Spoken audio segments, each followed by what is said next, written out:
మీ personal interviews మరియు వ్యాపార ప్రకటనల కొరకు ఈ నెంబర్ని సంప్రదించండి. బ్రేకింగ్ న్యూస్ చూస్తున్నాం. బీఆర్ఎస్ నేతలు కేటీఆర్, హరీష్ రావు అరెస్ట్ అయ్యారు. ముఖ్యంగా అక్కడ అసెంబ్లీ ఆవరణలో ఒక గందరగోళ పరిస్థితి కనిపించింది. అసెంబ్లీలోని సీఎం చాంబర్ దగ్గర బీఆర్ఎస్ నాయకులు ఆందోళన చేశారు. ఆడపడుచుల్ని ముఖ్యమంత్రి రేవంత్ రెడ్డి అగౌరవపరిచారు. రేవంత్ రెడ్డి క్షమాపణ చెప్పాలంటూ వాళ్ళు అక్కడ ఆందోళన చేశారు. ధర్నాకు కూర్చున్న పరిస్థితి కనిపిస్తుంది. ఈ నేపథ్యంలో అక్కడికి మార్షల్స్ చేరుకుని వాళ్ళందరినీ బలవంతంగా బయటకు తీసుకొచ్చారు. ఆ తర్వాత అరెస్ట్ చేసిన పరిస్థితి కనిపిస్తుంది. అంతకుముందు సభలో కూడా ఇదే గందరగోళ పరిస్థితి కనిపించింది. ఎందుకంటే కీలకమైనటువంటి బిల్లులకు సంబంధించి కీలకమైనటువంటి చర్చలు జరుగుతున్న సమయంలో సభను డిస్టర్బ్ చేస్తున్నారు బీఆర్ఎస్ నేతలు అని చెప్పి ఒక వాగ్వాదం జరిగిన పరిస్థితి. నిన్న కూడా మనం చూసాము. సబితా ఇంద్రారెడ్డికి అలాగే ముఖ్యమంత్రి రేవంత్ రెడ్డికి మధ్య స్వల్ప వాగ్వాదం జరిగింది. కన్నీళ్లు పెట్టుకున్నారు సబితా ఇంద్రారెడ్డి. ముఖ్యంగా అక్కలను నమ్ముకుంటే బతుకు జూబ్లీ బస్టాండే అని చెప్పి అవమానకరంగా మాట్లాడారు రేవంత్ రెడ్డి అని చెప్పి ఈరోజు బీఆర్ఎస్ నాయకులు కూడా దాన్ని ఉటంకిస్తూ తెలంగాణ ఆడపడుచుల్ని రేవంత్ రెడ్డి అగౌరవపరిచారు అంటూ కూడా పెద్ద ఎత్తున నినాదాలు చేస్తూ ముఖ్యమంత్రి రేవంత్ రెడ్డి విమర్శలు చేస్తూ సభ సజావుగా సాగనీయకుండా అడ్డుకునే ప్రయత్నం చేశారు. మాకు మైకు ఇవ్వట్లేదు, మేము మాట్లాడాల్సింది చాలా ఉందని చెప్పి కొంత గందరగోళపరిచే ప్రయత్నం చేశారు. ఇవాళ కీలకమైనటువంటి సుప్రీంకోర్టు ఏదైతే తీర్పు ఉందో ఎస్సీ ఎస్టీ ఉప కులాల వర్గీకరణకు సంబంధించి రాష్ట్రాలు వర్గీకరణ చేసుకోవచ్చు అని చెప్పి కీలకమైనటువంటి తీర్పు వచ్చిన నేపథ్యంలో దాని మీద చర్చ సందర్భంగా అసలైనటువంటి చర్చ జరగాల్సిన ఈ సమయంలో బీఆర్ఎస్ నేతలు దాన్ని అడ్డుకోవటం అసలు పూర్తిగా ఇది బీఆర్ఎస్ నేతలు కావాలని కుట్రపూరితంగా సభ జరగకుండా ఉండాలి, కీలకమైనటువంటి అంశం మీద చర్చ జరగకుండా చేయాలని చెప్పి ఒక పన్నాగంతో బీఆర్ఎస్ నాయకులు వ్యవహరిస్తున్నారని చెప్పి స్పీకర్ కూడా మాట్లాడిన పరిస్థితి మనం చూసాం. ఈ నేపథ్యంలో ఒక గందరగోళ పరిచే ప్రయత్నంలో భాగంగా ఇవాళ అక్కడ చాంబర్ దగ్గర ఆందోళన చేస్తుంటే మార్షల్స్ బలవంతంగా లాక్కొని తీసుకెళ్లినటువంటి దృశ్యాలు కూడా మనం స్క్రీన్ మీద చూస్తున్నాం. దీని మీద కొంత మనం అనాలిసిస్ చేసే ప్రయత్నం చేద్దాం. న్యూస్ రూమ్ నుంచి కట్టా కార్తీక్ మనకి లైవ్లో జాయిన్ అయ్యారు. కార్తీక్, కేటీఆర్ని హరీష్ రావుని ఇద్దరిని కూడా అరెస్ట్ చేసి జీప్ ఎక్కించి తీసుకెళ్తున్నటువంటి దృశ్యాలు కూడా మనం చూస్తూ ఉన్నాము. హరీష్ రావు ప్రజాస్వామ్యం కూని అయిపోయిన రోజు ఈ రోజు అని చెప్పి ఆయన మాట్లాడారు.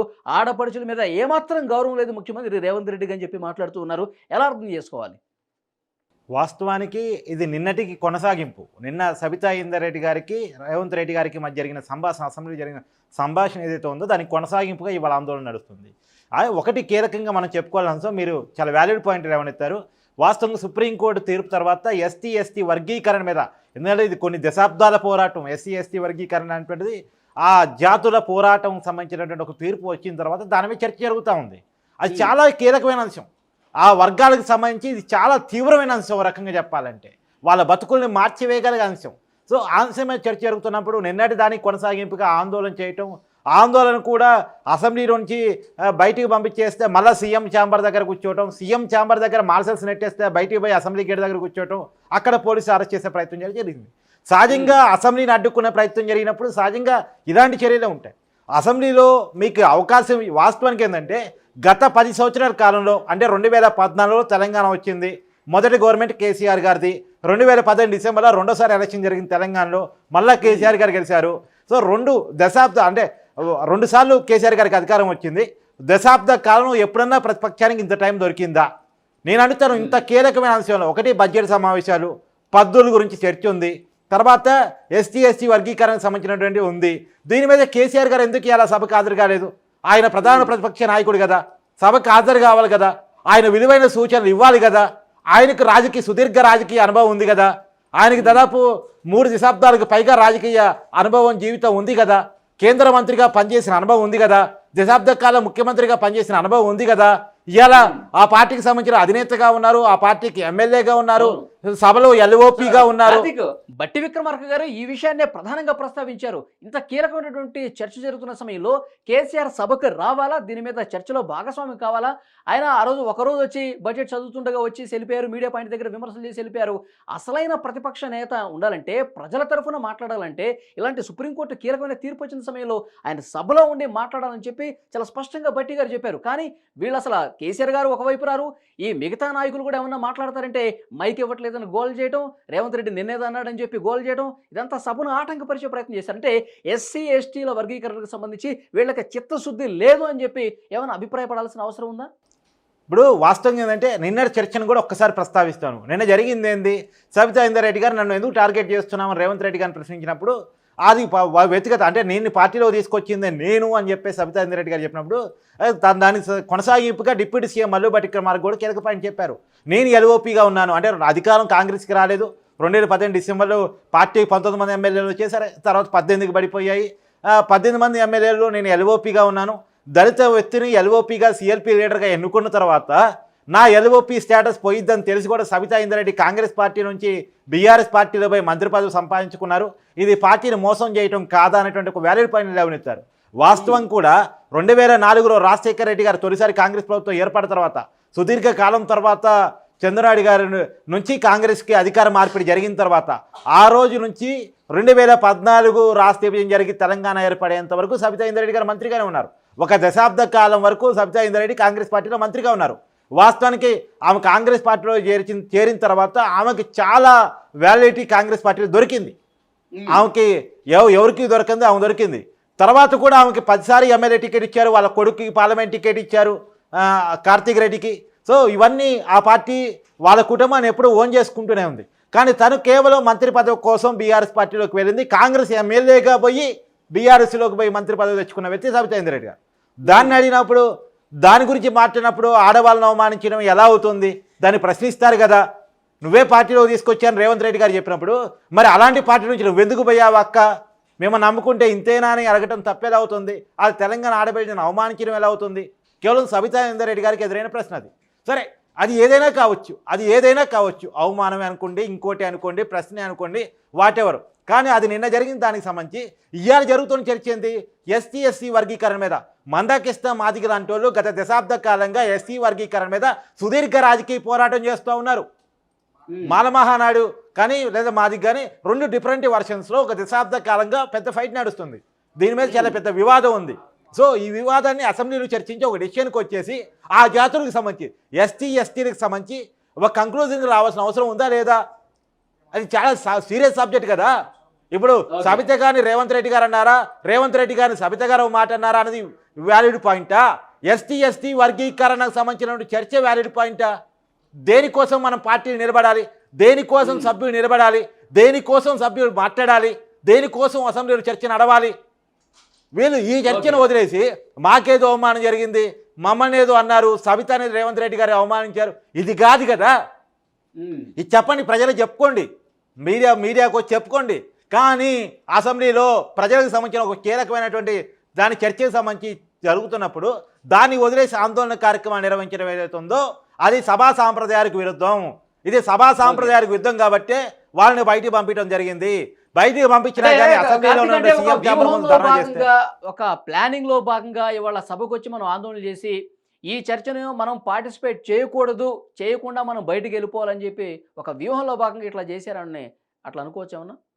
వాస్తవానికి ఏంటంటే ఇక్కడ కీలక అంశాలు చాలా మాట్లాడుకోవాలి. మరి వాస్తవంగా తెలంగాణ వస్తే మొట్టమొదటి ముఖ్యమంత్రి దళితుడే అని చెప్పినటువంటి పెద్ద మనిషి కేసీఆర్ గారు.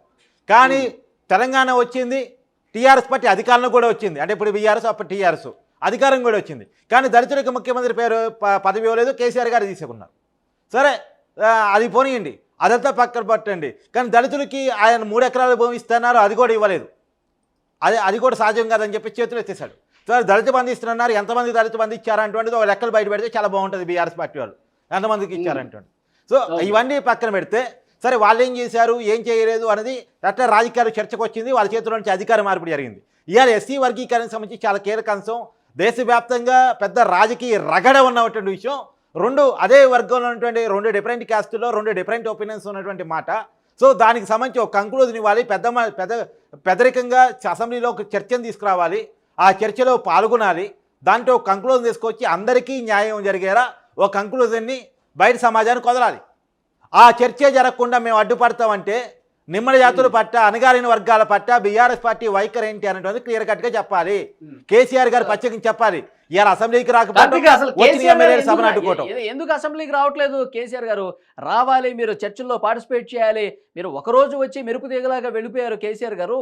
అసలు ఎందుకు రావట్లేదు అంటే కేటీఆర్ గారు, హరీష్ రావు గారు, రేవంత్ రెడ్డికి బట్టికి ఆ స్థాయిలో కేసీఆర్ గారు రావడం అవసరం లేదు, దానికి మేము చాలు అని చెప్పి ఈ రకంగా మాట్లాడి అవమానపరుస్తున్న పరిస్థితి ఒకవైపు మనం చూస్తున్నాం గారి. అంటే తప్పు ఆ పదం తప్పు. ఎందుకంటే ఎగ్జాంపుల్ ఎవరి స్థాయి ఏంటి అనేది ప్రజాస్వామ్యంలో డిసైడ్ చేసేది ప్రజలు మాత్రమే.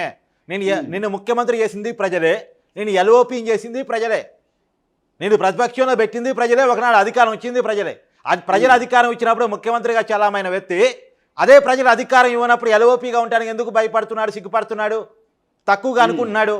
అంటే నీకు పదవి ఇస్తే, అధికారం ఇస్తే అసెంబ్లీకి వస్తావు, అధికారం ఇవ్వకపోతే అసెంబ్లీకి రావా? ఇంకొక మాట కూడా నేను చెప్తున్నాను క్లియర్ కట్గా, ఇది ఒక నేను ప్రజలకు కూడా ఒక ల్యాండ్ మార్క్గా ఒక పిలుపుని వదలుచుకున్నాను.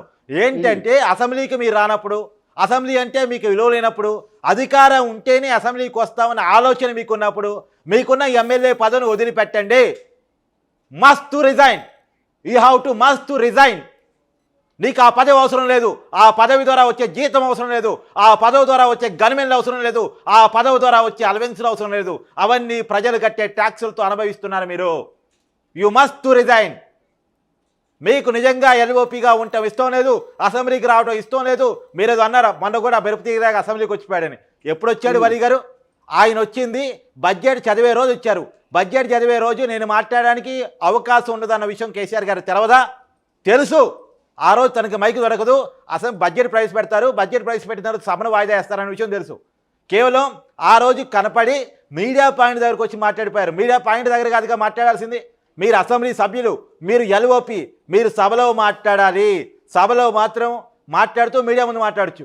ముఖ్యమంత్రిగా ఉన్నప్పుడు ఎప్పుడన్నా మీడియా పాయింట్ దగ్గరకు వచ్చారా మీరు? మీడియా పాయింట్ దగ్గరికి ఆ రోజు ఎప్పుడూ రాలేదు. ఎప్పుడన్నా కేసీఆర్ గారు 10 సంవత్సరాల కాలంలో మీ అసెంబ్లీ దగ్గర ఉన్న మీడియా పాయింట్కి వచ్చారా? మీడియా పాయింట్ మొహం అన్నా చూసారా? లేదు కదా. ఇవాళ వచ్చేస్తారు సంతోషం, కానీ అట్నే అసెంబ్లీకి రండి.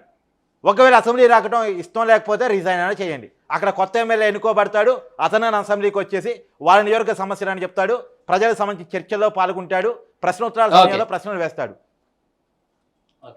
అదే మొత్తానికి అసెంబ్లీలో కొంత గందరగోళ పరిస్థితి కనిపించింది. వాళ్ళ మాకు మైకు ఇవ్వట్లేదు, ప్రతిపక్షం గొంతు నొక్కేస్తున్నారని చెప్పి కేటీఆర్ హరీష్ రావు మాట్లాడటం, సభను సజావుగా ప్రశాంతంగా జరగనీయకుండా చేయటం, ముఖ్యంగా ఎస్సీ వర్గీకరణకు సంబంధించి సుప్రీంకోర్టు ఇచ్చిన తీర్పు మీద కీలకమైనటువంటి చర్చ జరుగుతున్నటువంటి సందర్భంగా దాన్ని అడ్డుకోవటం, పూర్తి స్థాయిలో ప్రతిపక్షం తన బాధ్యత నెరవేర్చకుండా ఈ విధంగా కుట్రపూరితంగా వ్యవహరిస్తుందని అధికార కాంగ్రెస్ కూడా చెప్తున్న పరిస్థితి కనిపిస్తుంది. సీఎం ఛాంబర్ దగ్గరికి వెళ్ళి ధర్నా చేస్తే అక్కడ మార్షల్స్ వాళ్ళని బయటకు తీసుకెళ్లారు. అయినప్పటికీ వినకపోతే వాళ్ళని అరెస్ట్ చేసి స్థానిక స్టేషన్స్కు తీసుకెళ్తున్న పరిస్థితి కనిపిస్తుంది. కానీ ప్రతిపక్షం తన బాధ్యత తాను చేయట్లేదని చెప్పి చాలా స్పష్టంగా ఈ